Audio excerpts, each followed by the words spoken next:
Okay, so here's just a little bit, just to kind of give you an idea, the history of pathfindering. Maybe some of you may not have known this, but 1907, that's probably the very first recollection of pathfindering. At that time, they didn't call it Pathfinders, they called it Missionary Volunteer Society. Okay, then they went on. If you look through this, and this is all, by the way, on that slide and on the notes, 1922, then they changed it to JMV. JMV stands for Junior Missionary Volunteer. So you still have the missionary word on there. And then they changed it to AY.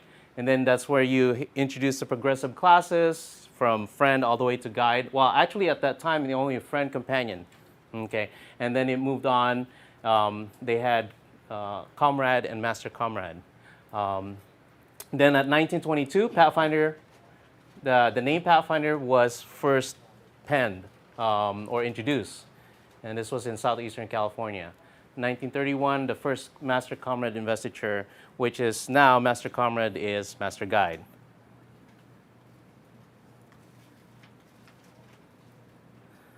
Oop, a little too fast. Okay, so 1946, the first sponsored Pathfinder Club. And how many of you here have heard of John Hancock?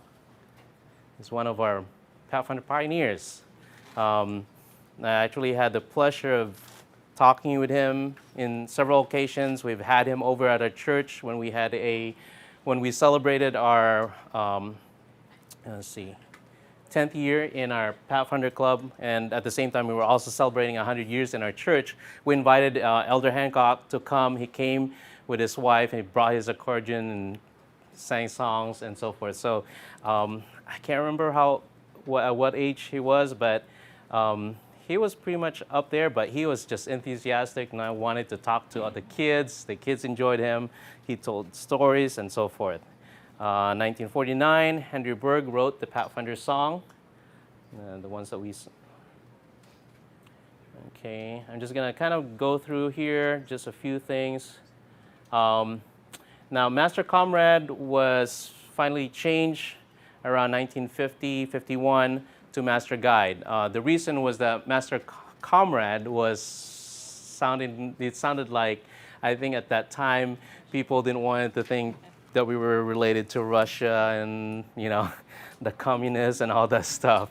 In fact, we talked about uniforms, how the progression of the change of the uniforms, it came to a point, I think at one time where the uniform looked like we were neo-Nazis, So they had to make some changes. So it's quite interesting. Those of you that have had a chance to attend any of the big events for Pathfindering, we have the Pathfinder Museum with Arnold and Dixie Plata, and they have actually a very extensive what do they call it now, display of just the different highlights of Pathfindering and memorabilia that they've collected through the years. And it's just interesting, it's just like I could sit there for hours and just listen to Dixie. She's a historian, and she's just like tells you all this story and everything. And yeah, it's just amazing.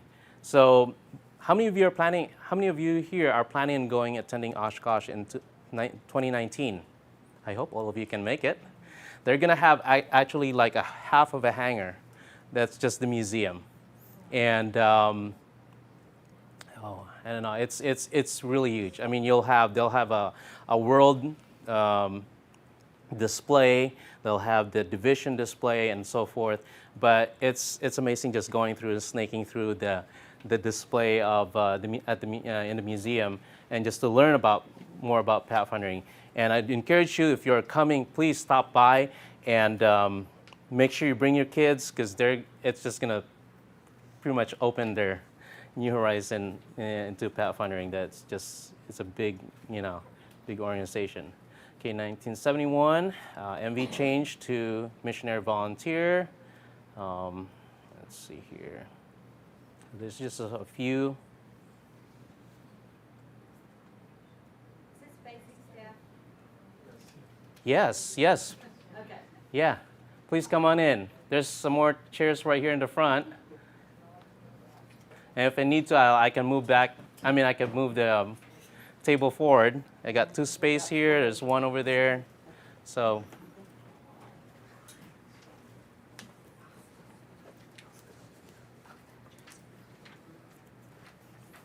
this is just a few of the progressions of what has been going on, the changes in Pathfindering.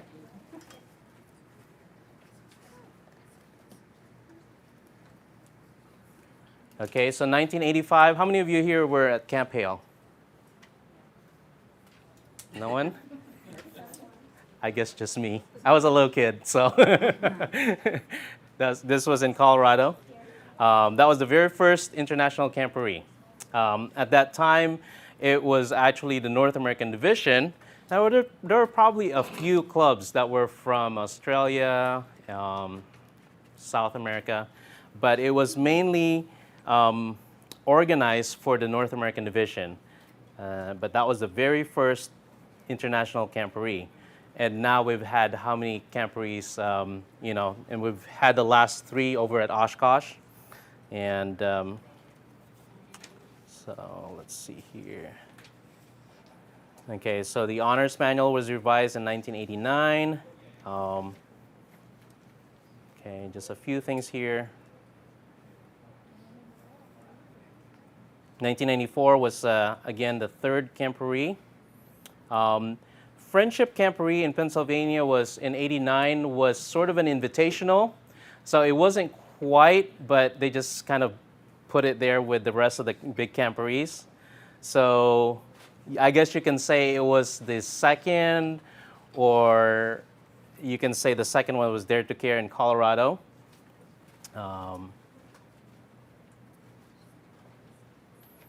And in 1995, the Teen Leadership Training Program was introduced.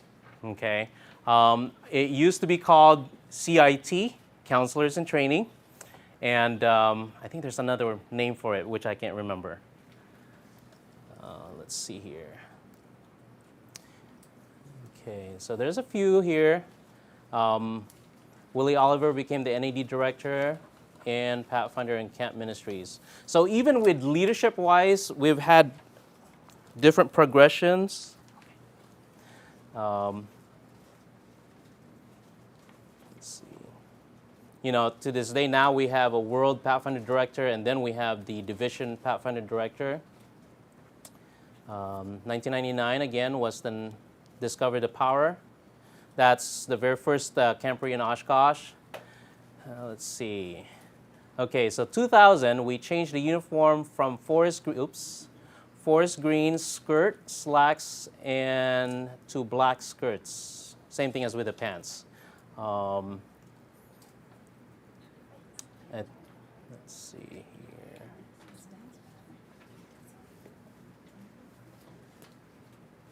Okay, someone was asking me earlier in regards to the honors. The recent or the most current poster that we have right now has about 300-ish honors. Actually, when that got printed, when I was still sending it to the press, we had a memo that came into the mail. We had sent it already. The press started printing it, and we got a memo like, we got 15 or 20 more honors.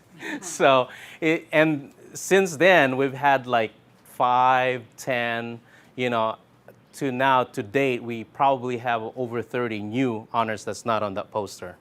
So we're trying to figure out now how we can fit those 30 honors plus the 4 masters.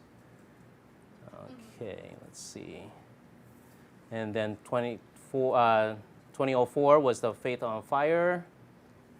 And then we had Courage to Stand.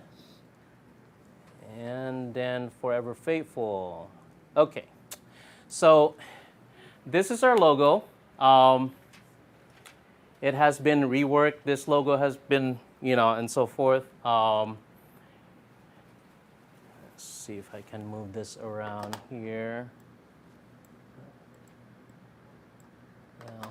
But anyway, this is just to kind of give you an idea what our logo looks like. what the colors in the logo represents: red, white, blue, and gold. Okay. Let's see here. Okay.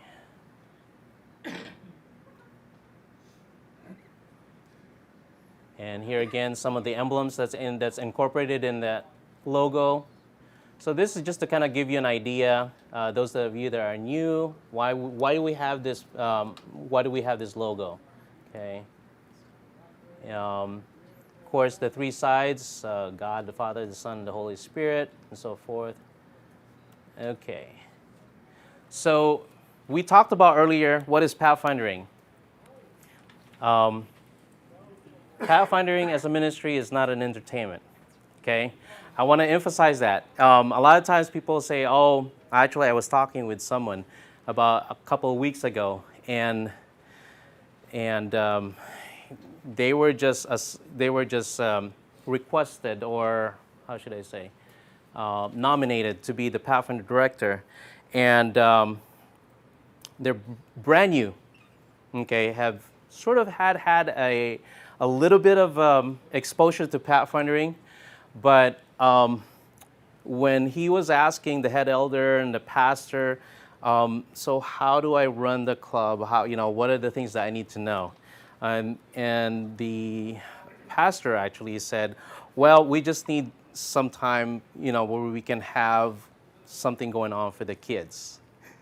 And, while the parents are here in the church, we want to have a Pathfinder meeting, which was, it was okay, but not quite the answer that he was looking for, because he knows from a little bit of Pathfindering that he has that Pathfindering is not just to entertain the kids, to pass the time, okay?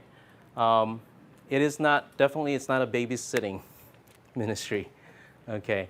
A lot of times we've heard people say, well, parents are busy in church, they're doing things, and we don't want the kids running around, so we're gonna have a Pathfinder club, okay? But it's not a babysitting, and a lot of times we've had also parents that would just bring their kids, and that's all the involvement that they have. They just want to leave the kids there for 2 hours, or how many hours you're gonna have the meeting, and when it comes to doing activities together as a family or requirements, they really don't want to take the time to do it, because they said, oh, the club will do all of those things. So that's not the club's responsibility. Yes, the club has some part of the responsibility, but just remember that the club is not a babysitting ministry. Not simply another youth group, okay? A lot of times some people will say, oh, we don't have a youth ministry in the church, let's have a Pathfinder club, okay? It's important to still have, because you'll have some young people in the church who may not necessarily want to be part of the club. So we want to still provide some kind of a ministry, a youth ministry for them. In fact, if we look at the hierarchy of the organization of our church, basically youth ministry is sort of the umbrella. Okay, and you have children's ministry, you have Pathfinders, adventurers, you have youth choir, or you have youth vespers. You have all these other things that are happening under sort of the umbrella of youth ministry. Okay, so Pathfindering is just it's just a part of youth ministry. And that's one of the things, when the church that I became the Pathfinder director requested me to be the director, the very first thing that I asked the pastor was, do we have a youth ministry in the church? And do we have a youth pastor? Because at that time we were in the transition, my dad was a pastor, and we were in the transition of moving to this new church. And I wanted to find out if there was a youth pastor at that church, because I wanted to work together with a youth pastor. Okay, I wanted to see what, I didn't want to compete when it came to activities. I didn't want to compete with him and so forth. Not just an outdoor activity-based club. Okay. Then what is Pathfindering? Okay, pathfinding is spiritual to the core. What does it mean by being spiritual to the core?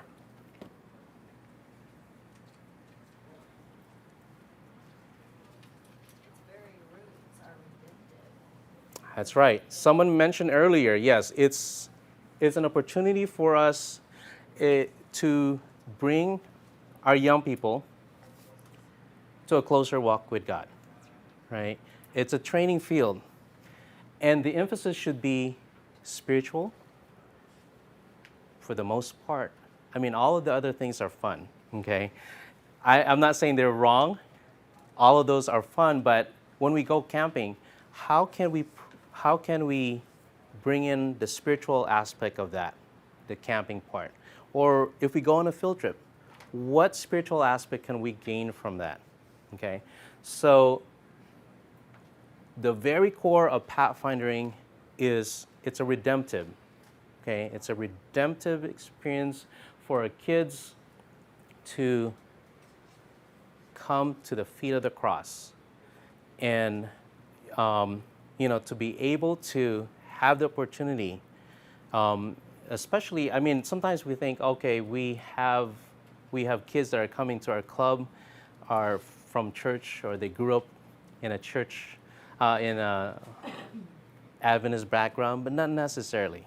Okay, like I said, I'll tell you a story here in a little bit of my experience as a Pathfinder director and how I use Pathfinding as a ministry to our community and to kids who are actually out there in the world. Okay, it is intended to lead members to a growing redemptive relationship with God. It is experience-based. Yes, if we look at Pathfinding, we have a lot of things that we do. We do campouts. What else? What are the other things that we do in camping? I mean, Pathfinding. Just crafts, yes. Service projects, yes. What else? Honors. So we're teaching kids skills. Okay. What else? The coursework, yes. What else? When we think of experience, what else can we share with the kids? Yes. Teamwork. Yes, experience of how to work together as a team. Discipline, yes. Yep. Community support and outreach. Yes, that's right. We're gonna touch off a little bit of that, but that's one of the things. I've had the opportunity, or I was blessed to have the opportunity to have our church right at sort of at the center of this community in Pasadena. And so a lot of our things that we do in the club, we were able to, get it out there. Our church is in a location where it's a main road. So if we have something going on, we've got banners, we've got, people when they're just driving through, they're like going, oh, do you have like a special fair or something going on? But they don't know it's a pathfinding, activity, but we just invite the community to come in. So doing that actually gives the kids an opportunity to have this experience of interacting with the people in the community. So, that's a really good thing to have. It is organized and led to build members into responsible, mature individuals who contribute to their families, their church, and in their world or their community. Okay, it's others focus. It's not just about me. What can I get from Pathfinding? But again, we talked about outreach, we talked about mission, stuff that we can get involved with. So by doing that, we actually encourage the kids to not think only about themselves, about their group, about their club, but about others, about the community out there. Okay.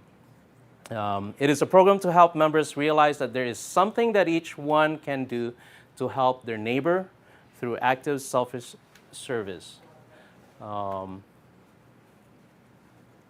So what can Pathfinder provide? Okay. To provide a church-centered, recreation and spiritual programs, for both boys and girls. This is one thing that kind of sets us apart from Boy Scouts and Girl Scouts, is that we can have both groups. Again, we're talking about interaction, we're talking about relationships that we build. And so, yes, kids at an early age gets to interact with the opposite sex and, and just look at the different dynamics. And in Boy Scouts and in Girl Scouts, you have two different groups that are doing their own separate things. And in fact, I've had a couple of my kids have had, opportunities to be part of a Boy Scout group. And so the first couple of months that they were joining our group, they were always comparing like, oh yeah, we did this, but oh, you guys do it differently, So, and they're always like going, are you sure we can have girls, And I'm like, yeah, so. And of course, Pathfinding is zeroed in to ages 10 and 15.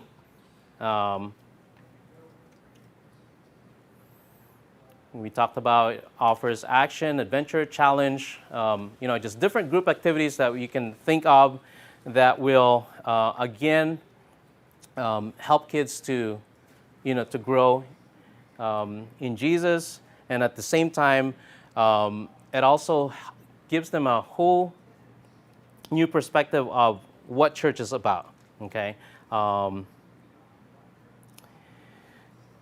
I'm sure you guys are familiar with this text, Proverbs 22:6. It says, train up a child in the way he should go. What is it? And when he is old, he will not depart from it. Okay? A very good point here is that, we think, okay, why do we only have it at 10 to 15-year-olds? Now we have adventurers and we have younger kids because we realize that at an early age, our kids are very receptive, okay? I have 4 nephews, and I have a 1-year-old niece. And I remember growing up, them growing up, and it's just, they are just quick to, to catch everything that you do. They're very observant. And the same thing, it doesn't matter if you're, 3-year-old, 5-year-old, something like that. They'll catch, yes. So what do you do with your older kids? Is that the TLC program? 15, 16, 17? 16, 17, Still oh. in high school, but still want to... Be part of Pathfinders?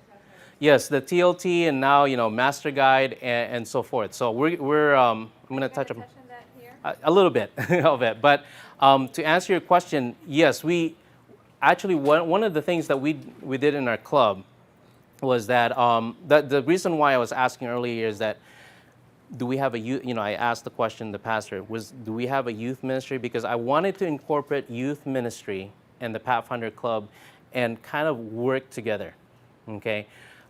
We had some kids since, one of the things in Southern California is that we have, I don't know if you guys have heard of the term church hopping. Okay. There's also, what is that now? There's also what we call sort of mixing bowl. Basically, what's happening is that if your young people see something interesting at another church, even though they're a member of your church, they'll go to that church for a while, get involved there, and then once they get bored, they'll go to another church or come back to your church. Okay, so one of the things that we wanted to do in our club was that it wasn't just focused on Pathfinding, knowing all the classwork, the honors and all that stuff, but I always ask the youth pastor, okay, what are we doing here at the church with the other kids?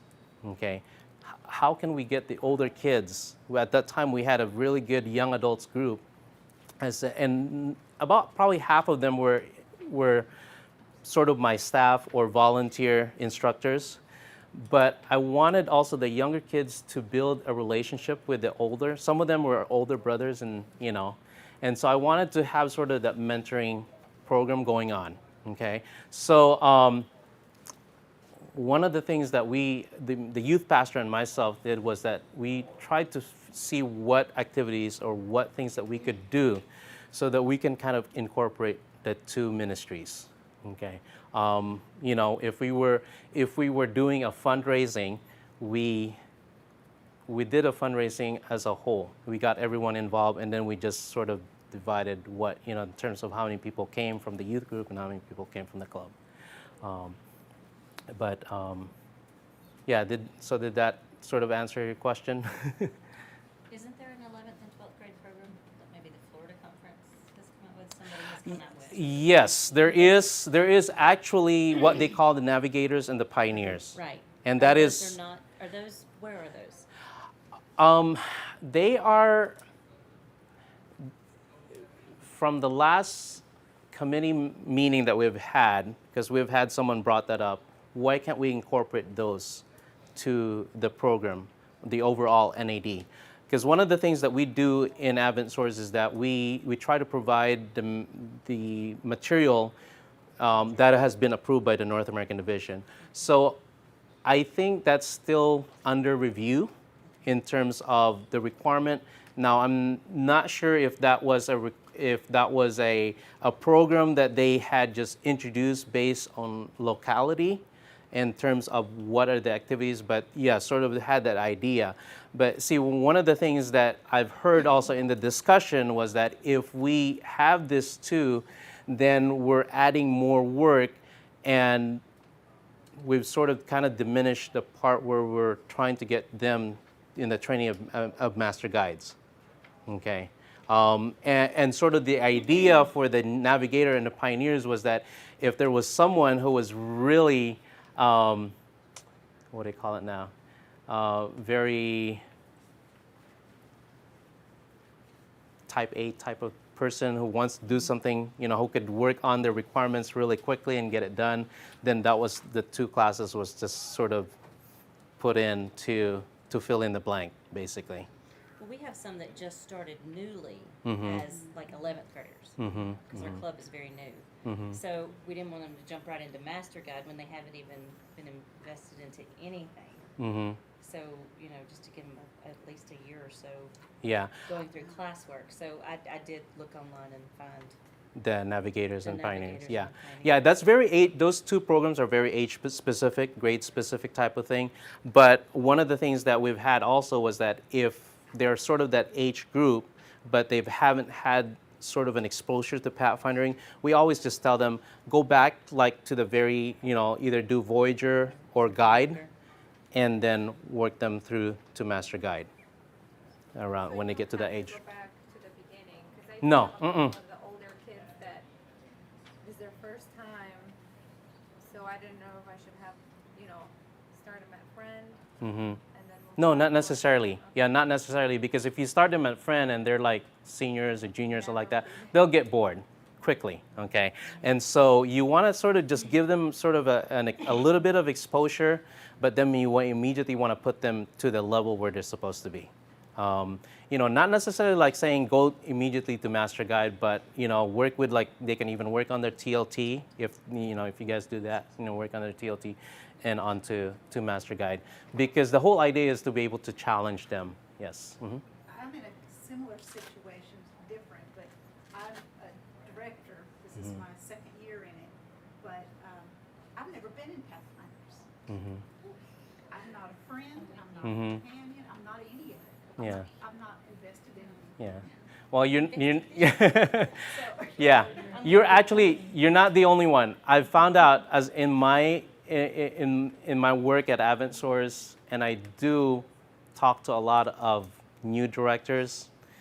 I would say probably about 80% of the directors that are now coming in and either starting a club or the first time to direct a club, like I was telling you about that experience earlier, a lot of them have no Pathfinder experience, okay? What they have is they have a passion to work with young people. They have a passion to learn, what Pathfinding is all about. And so we're there to help them. And like I said, what I would encourage Those of you that are new directors, take every opportunity that you have to go to, trainings like this. Another suggestion I would share with you is, if you know that there's somewhere close by, if you know that there's an established club and someone that's an experienced there, work with that club. We did that when I was in Pasadena. We did that with actually two of our churches. We had Altadena, and we had this Pasadena Spanish church that I had actually invited some of their staff, their director, if they wanted to come and join us. And we worked through that. I told them, I said, hey, you can bring the kids, if you want to, in our club meetings. We'll do things together. You can have your own time as well. But, I was kind of mentoring them through as they were starting their club. So work with someone who is experienced, because that's very helpful for you, especially if you're new. Okay. So it says training them while they are young is important because 70% of Christians make their decision for Christ before the age of 14. ChristianityToday.com. Because of the changes in society, such as divorce, costs, single-parent homes, it says 50% of our kids also are not attending Christian schools, especially nowadays with the cost of having to go to an Adventist school or some type of Christian school has skyrocketed. Yes? The 70% of Christians make the decision for Christ before the age of 14. Is that talking about the decision for baptism? Sort of.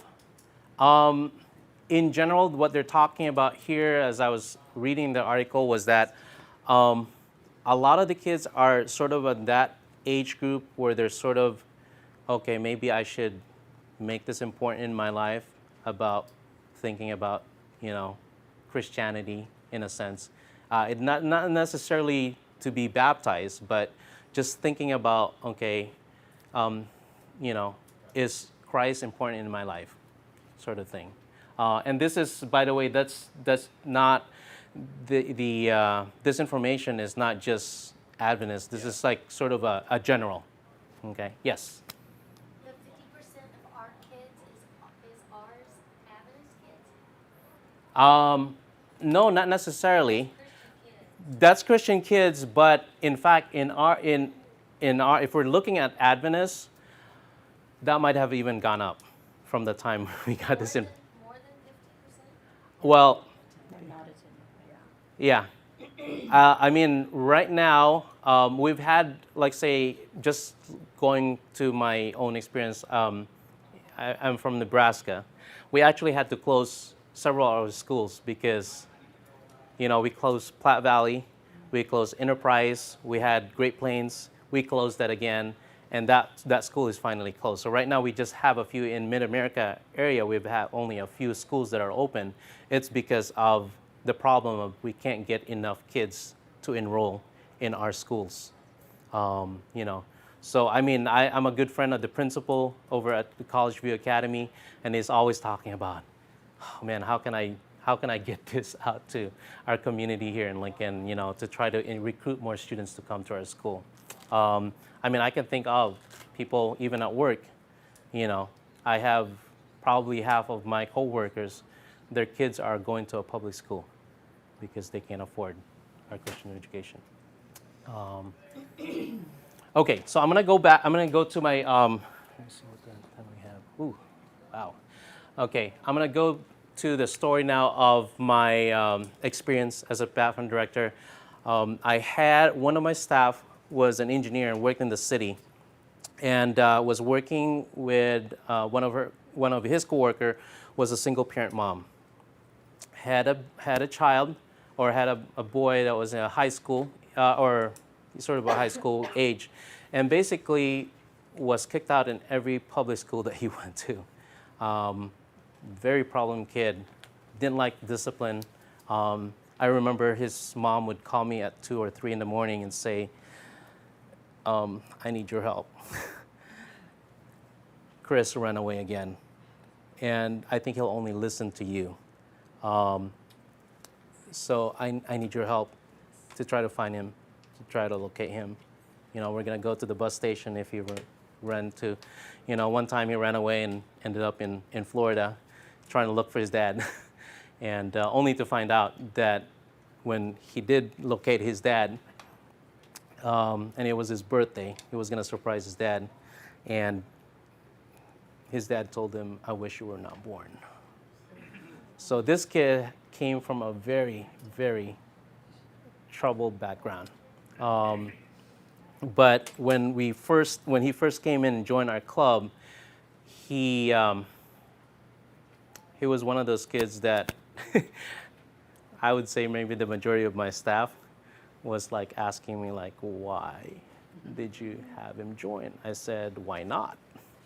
I said, "That's what we're here for, right? This is a mission field."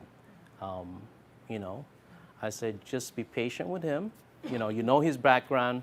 You know what possibilities we have in the future."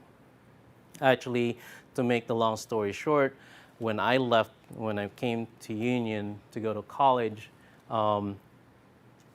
Chris was still part of the club, and he was sort of in and out at that time, and I really didn't know if Pathfinding had an impact. Well, for one thing, I was like going, "Well, I'm glad he's sticking around," you know, but when he finally graduated from high school, he didn't want to go to college. He wanted to join the military.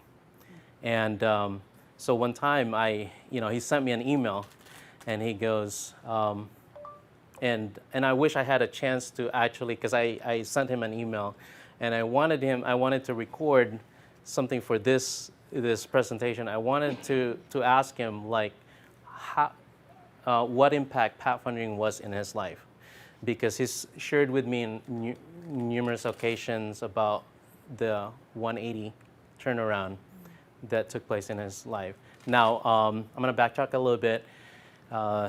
So he was in the club at that time. So he's non-Adventist. When he first joined our club, he was a non-Adventist kid. We had another kid that was non-Adventist. But as he got involved with youth ministry again, not only with the club, the youth pastor had a chance to have Bible studies with him, and he actually got baptized in the church. And so here's the kicker too. He didn't want to get baptized if his mom was not going to get baptized.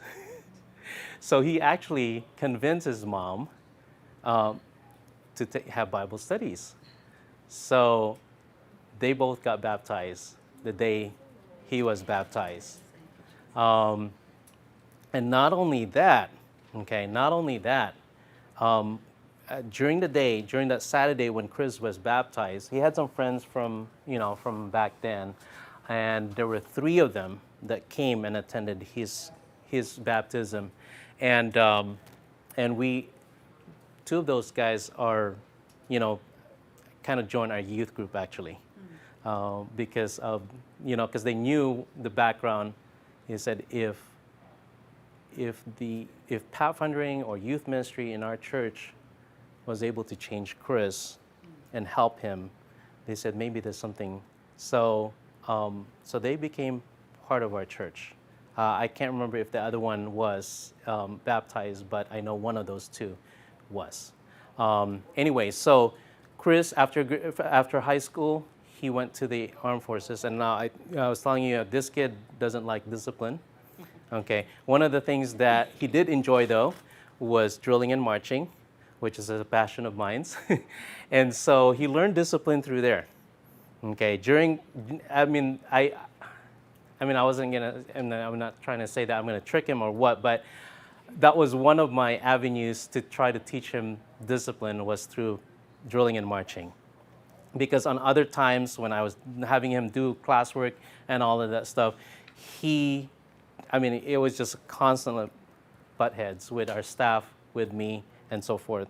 But when it came in drilling and marching, it's like there was a switch that you turn on, and Chris was like, wow, So anyway, when he joined the military, guess what branch of the military he joined?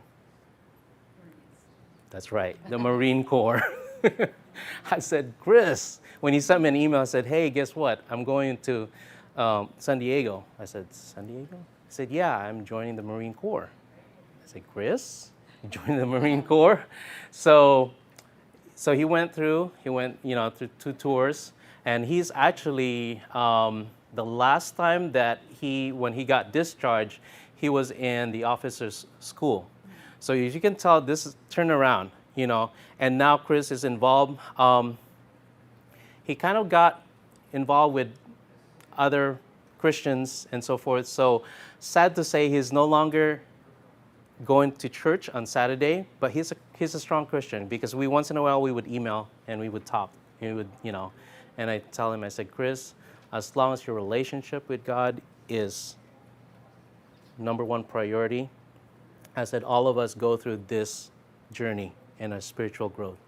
I said, one of these days, but I said, always have that strong relationship with God, because it's not our job to try to convince him to become an Adventist.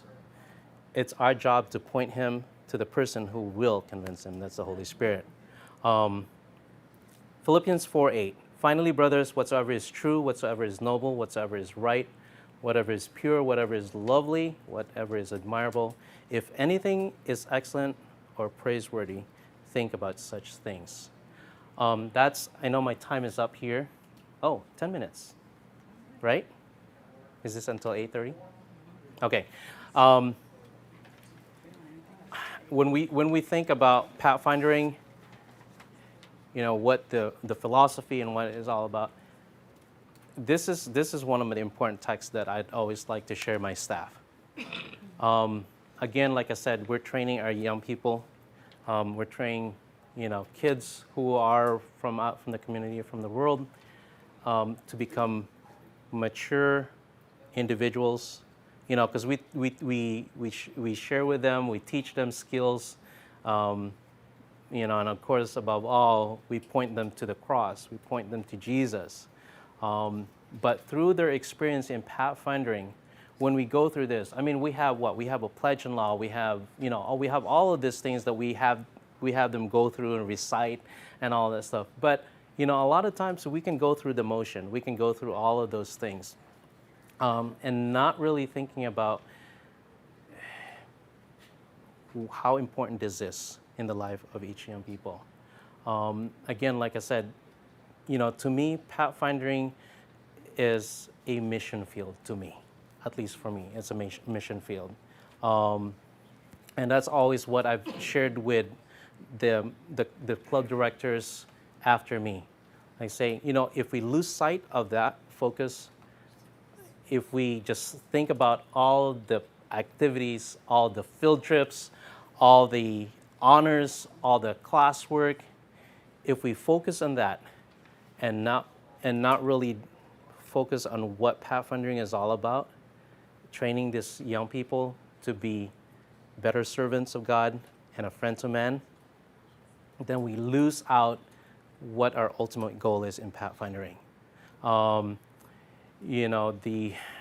One of the things too is I've always had people from the community that's always, when we get a chance to get involved in soup kitchens, we get involved in some kind of outreach there in the city of Pasadena. We used to do where we would stake out seats for the Rose Parade. And, during the week, we're out there, we're meeting people, stranger, and we get to share with them, about, we pass out some magazines and all that stuff, or we get a chance to just talk with people, in just kind of like a setting, and they know you're a church group, and like, oh, a church group staking out seats for the Rose Parade, But just little things that you do sometimes can make a big impact, in the lives of people. Pathfinding is fundamental principles and experience-based training so that young people can more easily transfer the learning to other areas of life. So, we talked about classwork, we talked about camping, so they'll learn things, sometimes nowadays in school, no longer home ec or, all this skill stuff. So what perfect opportunity when we have our Pathfinder Club and we teach kids, how to learn a skill in recreation or a vocational, Here's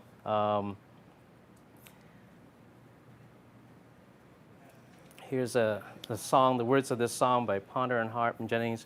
You're the only Jesus some will ever see. You're the only words of life some will ever read. So let them see in you the one in whom in all they'll ever need. For you're the only Jesus some will ever see. So what are goals of Pathfinding leadership? Help Pathfinders to understand that the church loves, cares, and appreciates them. Show Pathfinders that God has a plan for their lives. Train Pathfinders for Christian service. I'm going to kind of just go through this quickly. Work for the salvation of each individual Pathfinder. Assist in developing the Pathfinder's appreciation for nature and a concern for the environment. That's why we have nature. We have a big section there of nature honors. And again, some of the activities in recreation. It's not just learning camping skills, building a fire and all that stuff, but we also teach the kids through all of those experiences. We teach them how to be good stewards of the environment, okay? Teach Pathfinders specific skills and hobbies. Some of these kids will learn something new and it becomes a hobby. And then that hobby becomes a niche that they discovered. Next thing you know, they want to go to college because of Pathfinding, because of what they've learned. Whether it's, they did some woodworking stuff or carpentry stuff, they work with small engines. Like I said, there's probably about 400 plus honors now. People are just coming up with new things. So perfect opportunity again to just get kids exposed to different skills. Help keep Pathfinders physically fit. Give opportunities for development of leadership. Again, we talked about leadership, TLT, and so forth. Assist Pathfinders in developing a balanced physical, mental, and social and spiritual life. All right, so those are just a few things that we can gain from Pathfindering. Any questions? I know we got about 4 minutes.